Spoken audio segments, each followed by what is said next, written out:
Hello, everyone, and welcome to Dreamleapers Inspiration. I'm your host, Harriet Cole. Very honored to be with you today on Martin Luther King Jr. Day. This is a day that we celebrate the greatness of Martin Luther King, the life that he lived, the inspiration that he gave to all of us.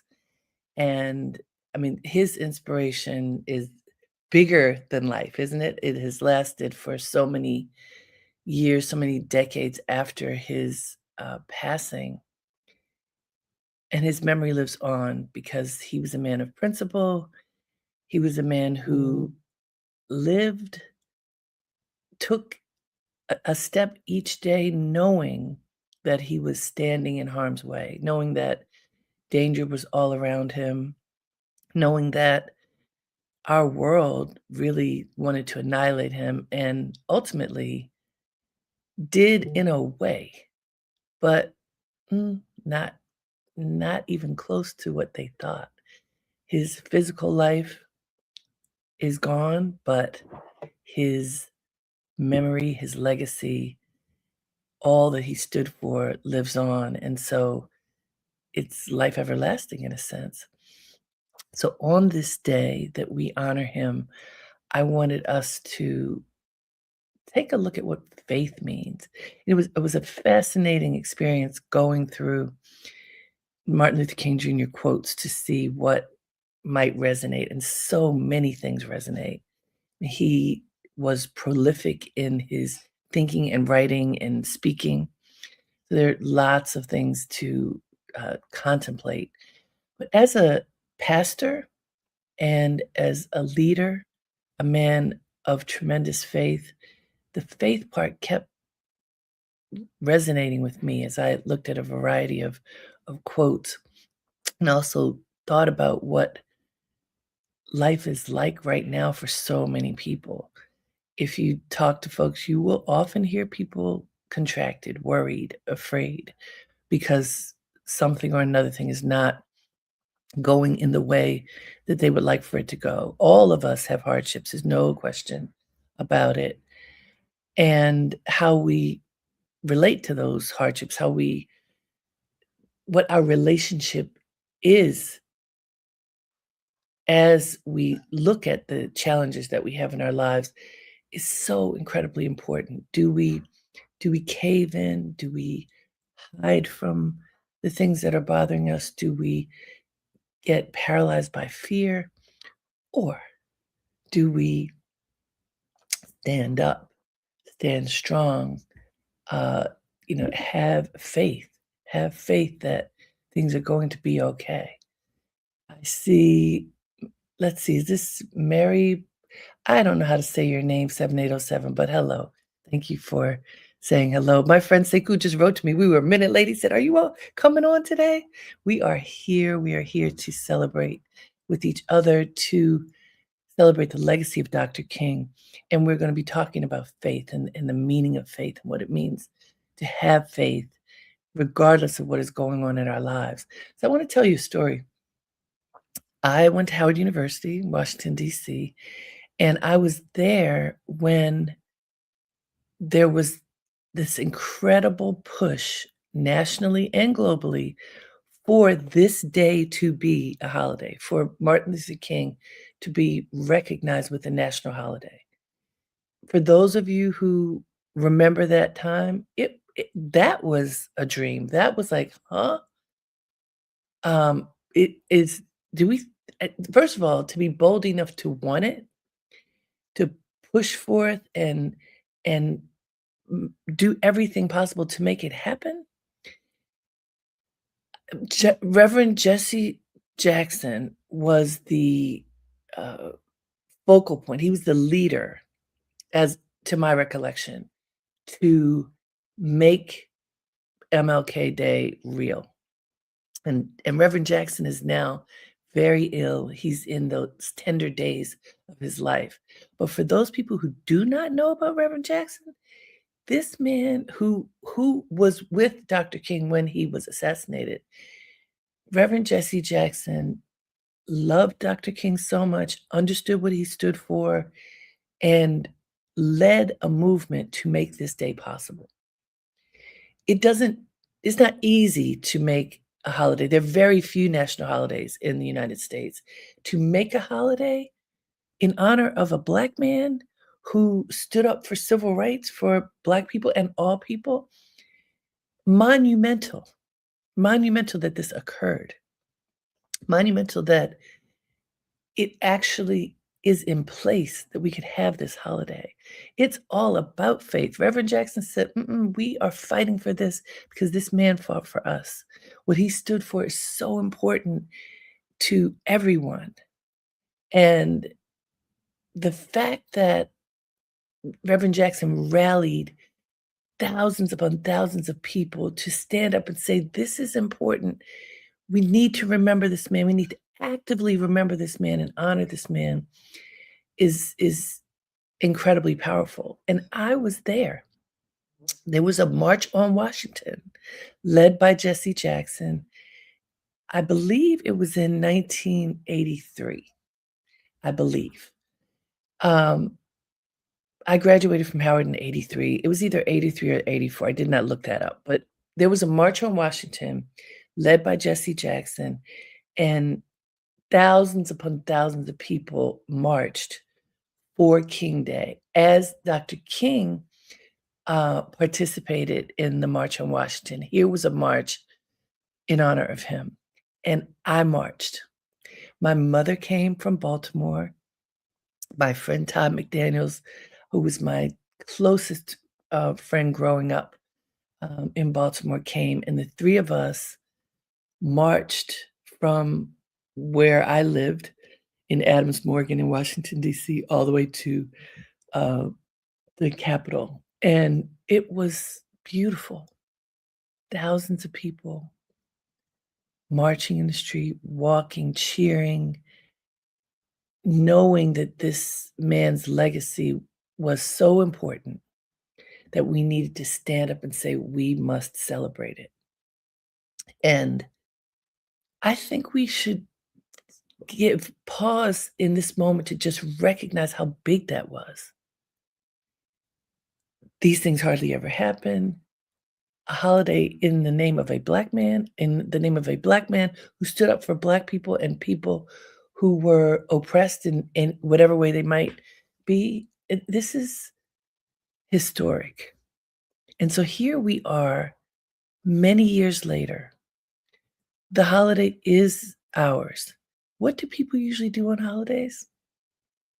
Sleep. They don't have to go to work, usually. Um, people often just chill.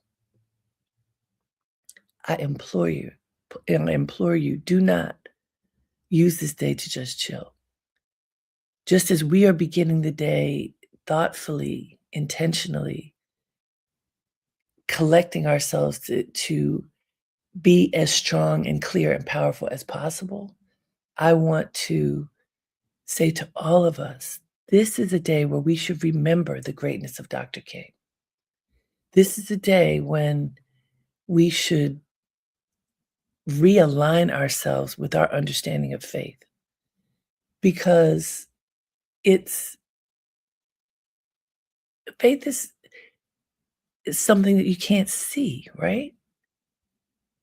But why I wanted us to contemplate what it means to have faith today is because without it, how do you walk through tough times? Without faith, faith in yourself and your ability to move forward, faith in God, however you understand God. Because, I mean, I know that there are people who are atheists, and no disrespect to them. I don't understand personally how to look at the world without believing that there's a power greater than me that is helping move things forward. That's what I learned and what I've experienced.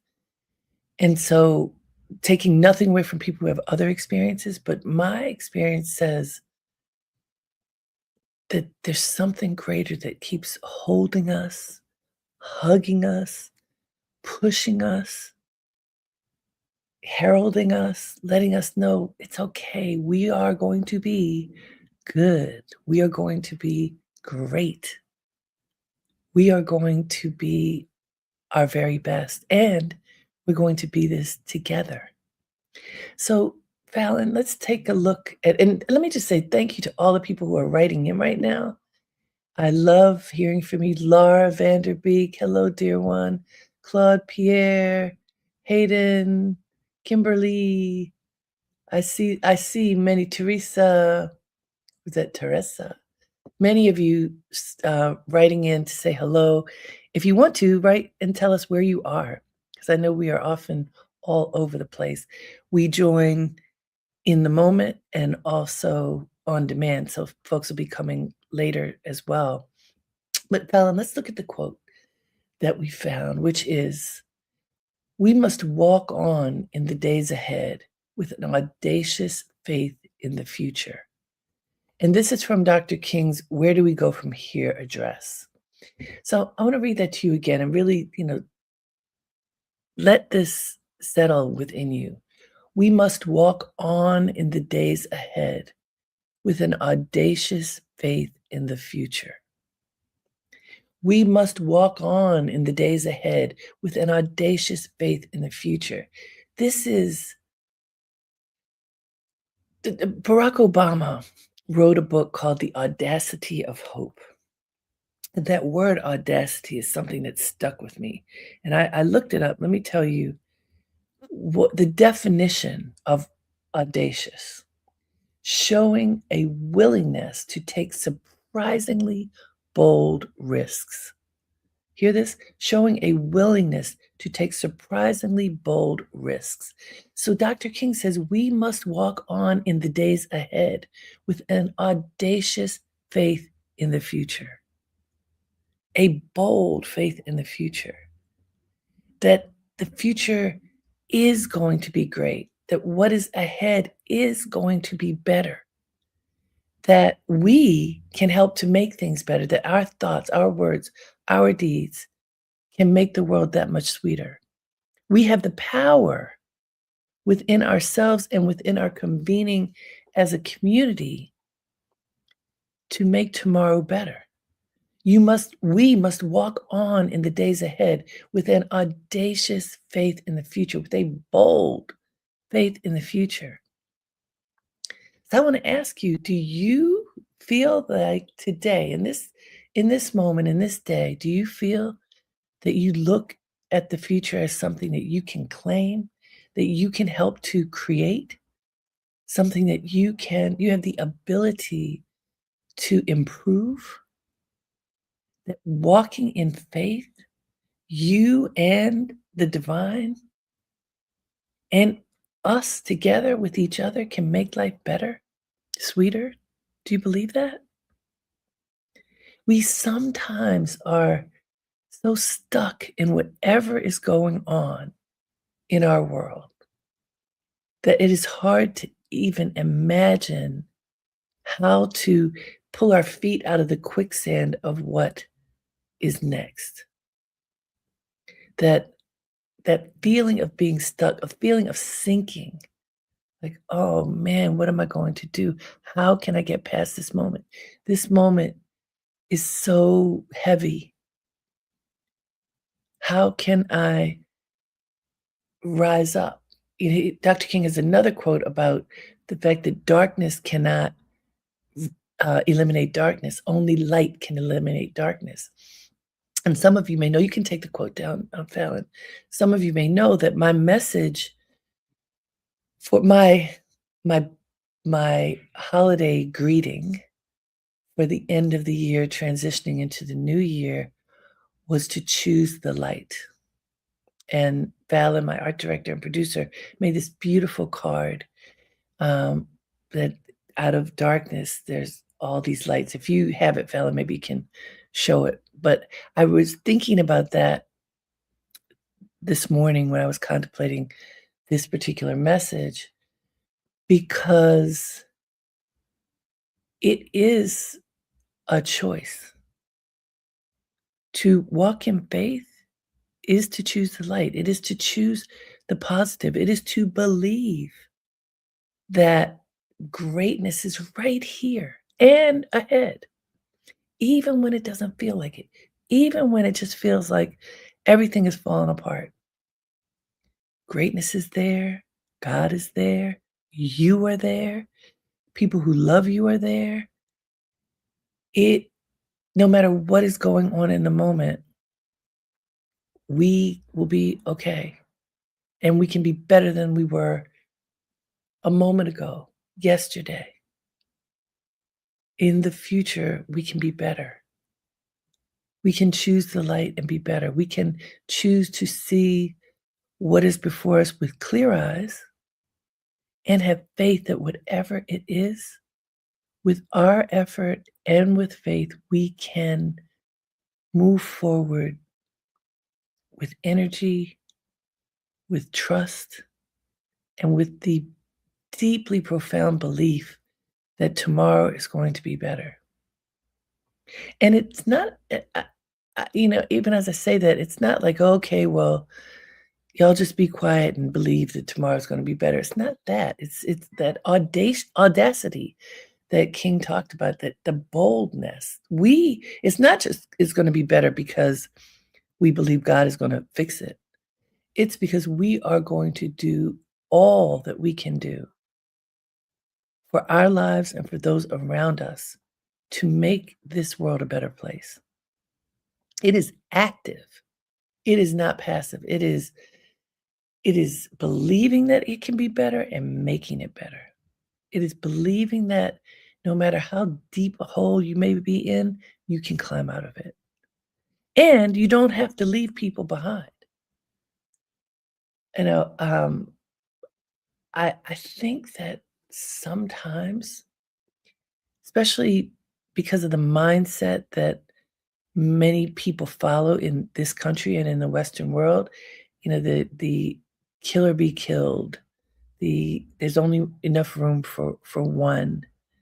Um, I have a client who wrote a really compelling book, Dr. Jonathan, whose last name I can't remember right now. If you remember, write it in for me, Fallon. Anyway, Dr. Jonathan wrote this incredible book, and he talks about the whiteness mindset. And this is not racist.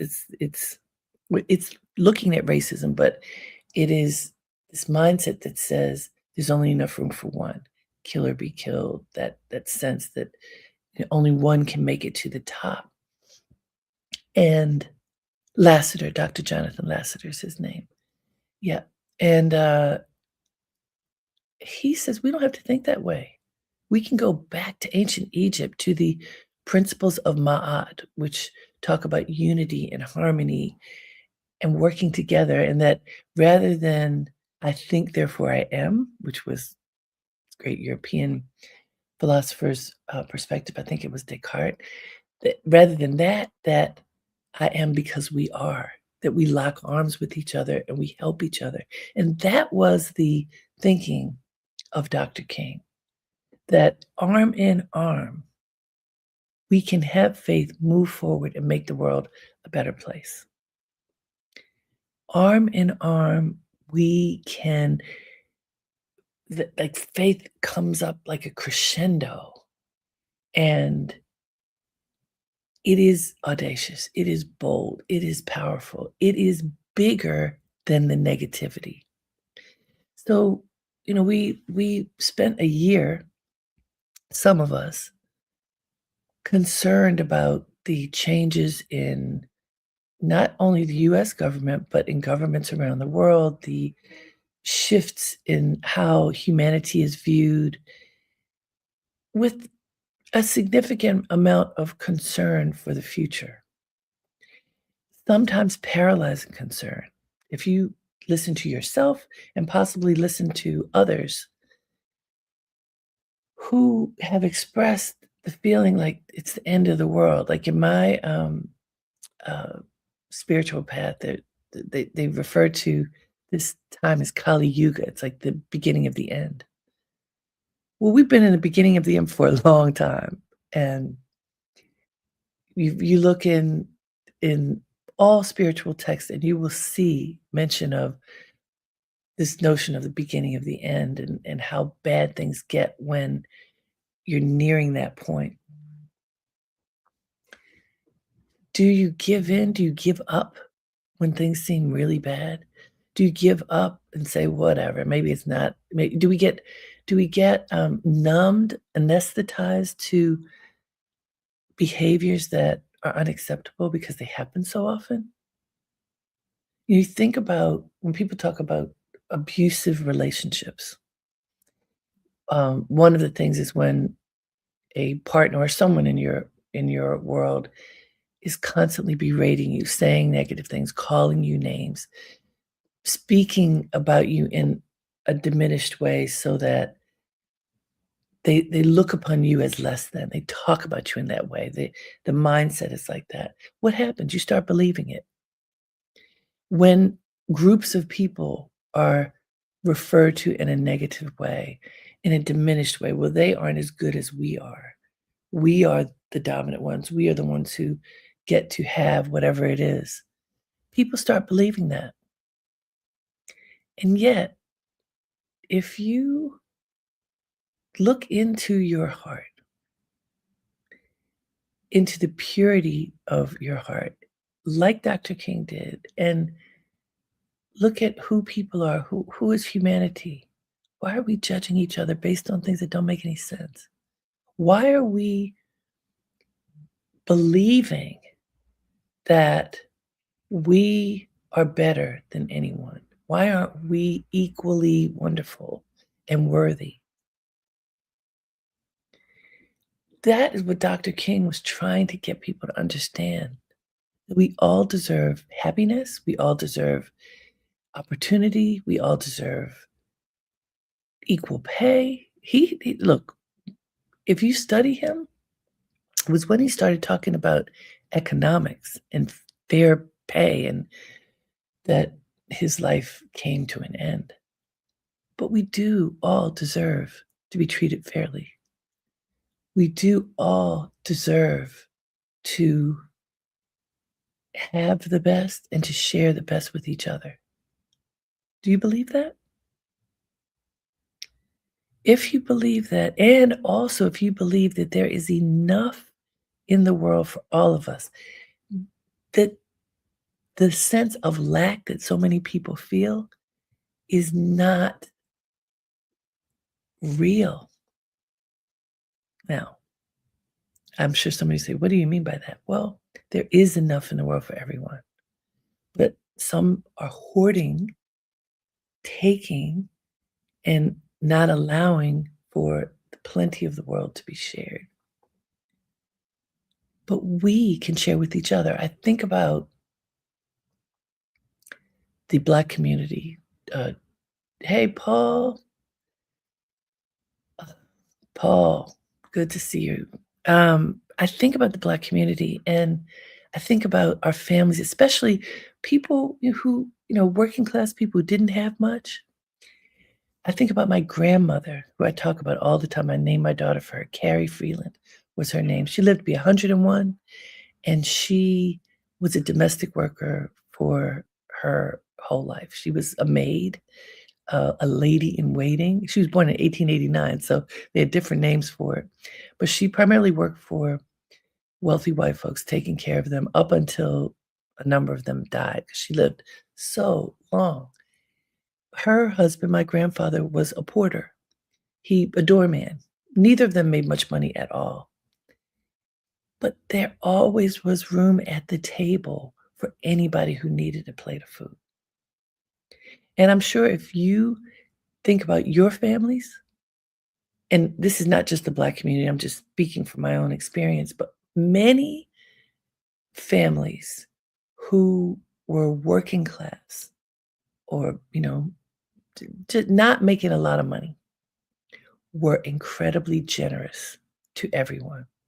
The people with the least were often the most generous. It seems ironic, but if you look across the world, that seems to be true. I've done a lot of traveling. I've been to places where people their houses have dirt floors. They will offer you a plate of food without skipping a beat.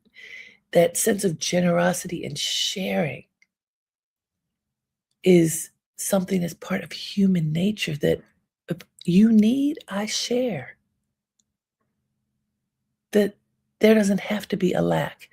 Maybe I get one less bite, but you get a bite too. This is something that Dr. King taught, that there's enough for everyone and that all of us should be able to stand and walk and live in dignity, arm in arm with each other. So, what does that mean for us today? Whatever is going on in your life, whatever is troubling you, don't let it take you down. Have faith. Be audacious. Have the boldness of belief that you can walk through this. And on the other side, something greater is there. But you have to walk through and live through and work through whatever is going on in your life. And I can tell you from personal experience, sometimes it doesn't feel like you can. I can say for me, sometimes it has felt like, oh, I don't know. I don't know how I'm going to make it. The list of things is so long and I haven't figured it out. If you're honest with yourself, some of you, that may be true for you too. I don't know. And what I do in times like that is I pray, I meditate, and I call on people who I know their light is shining brightly. And they can help pray with me, talk with me, support me in whatever way I need, because sometimes you can't do it by yourself. Sometimes you need help. And if you need help, you need to get help. But that sense of locking arms that Dr. King literally did, we have pictures of him locking arms with people walking across the Edmund Pettus Bridge, for example, but not just there, all over. Locking arms with your loved ones. Please do not think that you have to be alone. If you're going through something and you need help, reach out and ask for help. If you're feeling fragile, if you're feeling less than, if you're feeling needy, reach out to someone. Do not allow your world to get so narrow that it's you alone in the darkness giving up. Dr. King said, no, have faith, have the audacity to walk boldly into the future, believing, trusting that things are going to get better. Even as he sacrificed his life, things have gotten better. Things are better than they were when people were being lynched every 5 seconds. There's still stuff going on, absolutely, but things are better. Virginia writes, "By love and kindness we draw others." That's from Jeremiah. Yes, I just so want us to understand that we're not alone. On this day that we honor Dr. King, know that you are not alone. Your self-effort, your belief that there is a greater power lifting us up, helping to guide our way. Our belief that this is true. Our belief that there are people like all of us who are connected right now. Our belief that we have each other's back, that we're not alone. That is powerful. So as you walk through this day, please consciously remember you are not alone. You are powerful. You have the ability to do anything. And it may start with reaching out to someone to say, I'm feeling a little tender today. Can we talk? Can we take a walk? Can you pray with me? You know, whatever you need. And if you feel really strong, pick up the phone and call somebody who may need you. You know, I'm looking as we get ready to go. I see so many wonderful people have been writing in. Thank you. Thank you for joining on this day. Today's a special day. Every day is a special day, but we are honoring Dr. King today. Just as I walked many years ago to make sure this holiday could happen, let us walk together, walk forward, believing that we can impact the future in an audacious and powerful and positive way. So let's do it, okay? Thank you for joining me. Until next time, have a great day and make it count. Namaste.